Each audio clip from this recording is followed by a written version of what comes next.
What's going on, everyone? This is Kevin here, coming at you with my hands-on and first impressions video of the Samsung Galaxy A17 4G LTE. So without further ado, let's get started.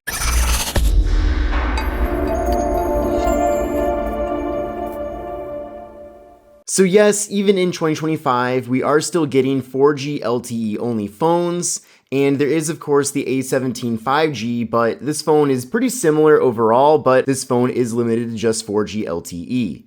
Now, I'm guessing that this phone won't be sold in the same regions as the A17 5G, and those probably are areas where 5G isn't very prevalent, which is why they don't need to include it here with this device. Now, the good news is that even though this phone is cheaper compared to the A17 5G, we're still getting a very premium build, at least I feel like for the standards of an affordable phone like this one.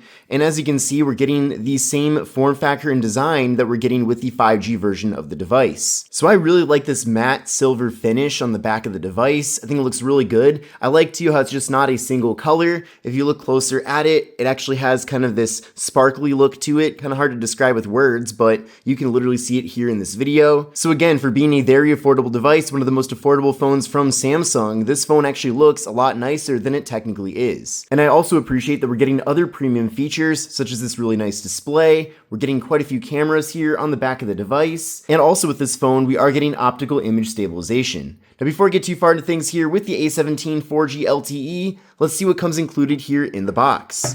So here is the box. You can see it just says Galaxy A17 because there is no 5G. We'll open this up and you can see it is a slim box. And that's because there's really not much in here. But we do have this packet. So we'll pull the packet out. And the first thing we have here is a SIM card removal tool. We're getting some literature. And then finally, we are getting a double-sided USB-C cable for charging and data transfer. So like I mentioned, one of the highlights with this device is that we are getting a very great looking display. Now this display is 6.7 inches. We are getting Gorilla Glass Victus Plus. So that's also a nice premium feature that we're not getting the cheapest glass here on the device. So that's definitely great. And then again, this display is Super AMOLED, and we're also getting a 90 Hz refresh rate. So I definitely noticed the 90 Hz. And I know 120 Hz or even higher is kind of the industry standard at this point. But again, keep in mind, this is meant to be a very affordable smartphone. And really the 90 Hz implementation that we're getting here does feel smoother than even 90 Hz. So I don't know if that makes sense at all, but basically the point is this phone does run very smoothly and it does feel like a premium device. In fact, with this large, good looking display, I feel like if you put a case on this phone, it would pretty much fit in with any other premium smartphone out there. So that's definitely saying a lot because you can buy this phone for well under $200. Another great thing too is that this display is 1080p. We're getting a PPI of 385. We're getting a 19.5:9 aspect ratio, and then we're getting an 86% screen to body ratio.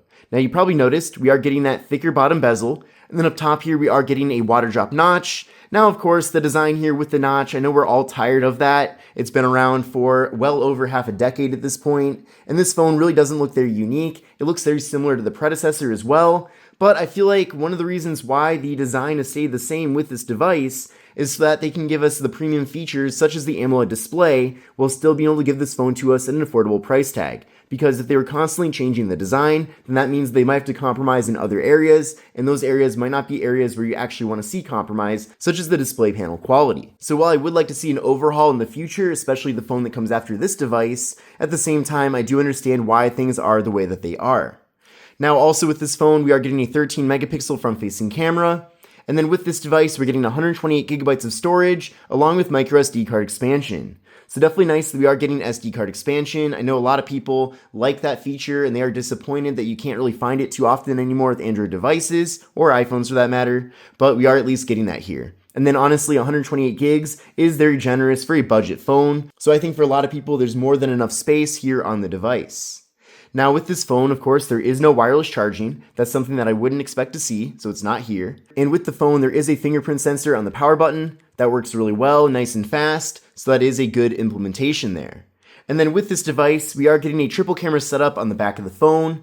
Now, the overall design of this device, including the camera module, is very similar, pretty much identical to the 5G model of the phone. But I like that we're getting kind of a single pod here, and then of course within that pod, we are getting 3 individual cameras. So we're getting a 50 megapixel main camera, we're getting a 5 megapixel ultra wide angle camera, and then finally a 2 megapixel macro camera for close-up images. Now here's how things look on the camera app on the device. This is with the main rear camera. Now keep in mind, to take the full 50 megapixel images, you have to go up top here and tap on 12M, it'll switch it over to 50M, and then from there, you can actually take those photos.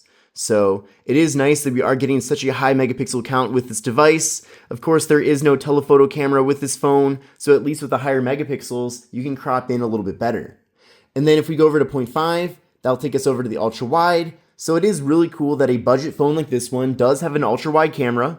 Again, another feature that I know many of us expect to find on a smartphone, but keep in mind the $1,000 iPhone Air does not have an ultra wide camera, but this phone does. So that definitely says a lot as far as how much value we're actually getting here with the A17 4G LTE.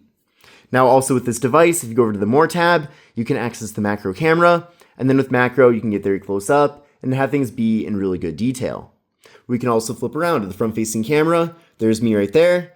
And there's also an option here for a group selfie, so it crops out slightly. It does look like beauty mode is on. I don't know, do I need that feature? Let me know, but I'm gonna turn it off right now. I typically want my photos to look realistic. So also, if you go over to video, you are limited at 1080p video for the rear and front-facing cameras, but I feel like that is pretty expected for a phone in this segment.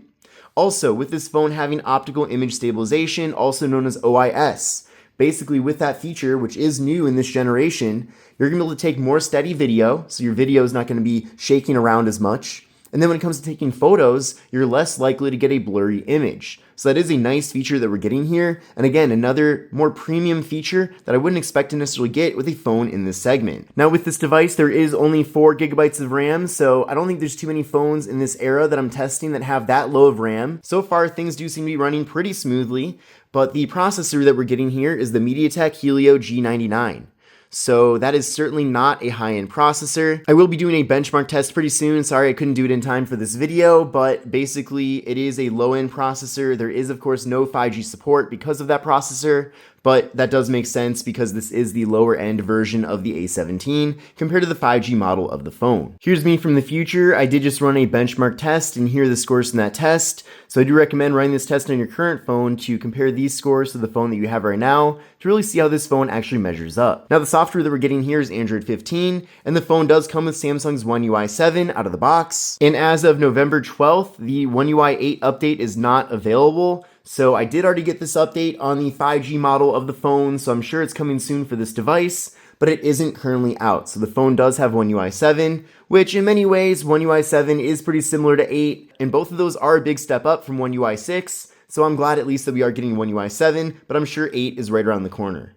Now, this particular model of the A17 4G LTE does come with NFC, which is great, so you can use it for tap and pay. And then with this device, there is IP54 dust and water resistance, so the phone can accommodate some water splashes and be totally fine. Now, with this device, there is no headphone jack, so if you do want a headphone jack, this is not the phone for you.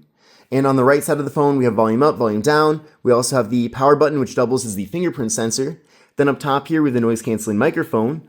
On the left side of the phone, we just have the slot for the micro SD card and SIM card. And then on the bottom of the phone, there is the microphone USB-C port for charging and data transfer. And then we have the speaker. And there is no stereo audio with this device, so keep that in mind. And then on the back of the phone, it's pretty simple here, but I think it looks very nice. We've got the Samsung branding, the camera module, and flash, and that's pretty much it. But this is the Samsung Galaxy A17 4G LTE. I hope you enjoyed this video. If you did, definitely give it a thumbs up. But this is Kevin here, and I'll see you in the next one. Take care and have a great rest of your day.